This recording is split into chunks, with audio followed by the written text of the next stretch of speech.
नमस्कार, स्वागत बा आप सबके इन खबर के भोजपुरी चैनल पर। सावन के महीना का शुरुआत हो गईल और उत्तर प्रदेश में मानसून के प्रवेश होखले के बाद भी गर्मी पड़ रहल बाटे। प्रदेश के कई जिला में बारिश होखले के बावजूद भी लोगन के भीषण उमस का सामना करे के पड़ रहल बा। बारिश के बाद पड़ रहल उमस से आलम ई बाटे कि लोगन के जुलाई के महीना में भी मई जून जैसन गर्मी का एहसास हो रहल बा।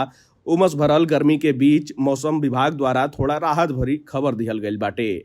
बारिश के लेके नया अलर्ट जारी कल गईल बा। यूपी के सभी जिला में 24 घंटा के भीतर बारिश का संभावना जतावल गईल बा। मौसम विभाग का मानल जाओ तो आज यानी कि 22 जुलाई से उत्तर प्रदेश के कई जिला में बारिश हो सकेला।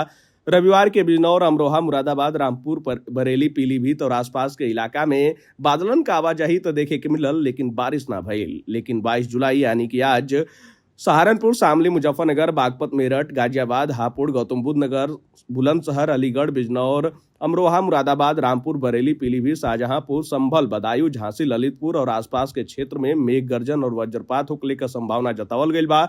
वहीं बात कल जाओ 23 का तो दिन बरेली, पीलीभीत और आसपास के क्षेत्रन में मौसम खुशनुमा रह सकेला और ए दौरान एजा भारी बारिश हो सकेला। वहीं 24 जुलाई बुधवार के बहराइच, लखीमपुर खीरी, सीतापुर, हरदोई, फर्रुखाबाद, कन्नौज, एटा, आगरा, फिरोजाबाद, बिजनौर, अमरोहा, मुरादाबाद, रामपुर, शाहजहांपुर, संभल, बदायूं, झांसी, ललितपुर और आसपास के क्षेत्रन में मध्यम से भारी बारिश की संभावना जतावल गई बा। बता दें कि मौसम विभाग द्वारा 22 जुलाई से लेकर 24 जुलाई तक प्रदेश में लगातार बारिश का अलर्ट जारी कल गई बा।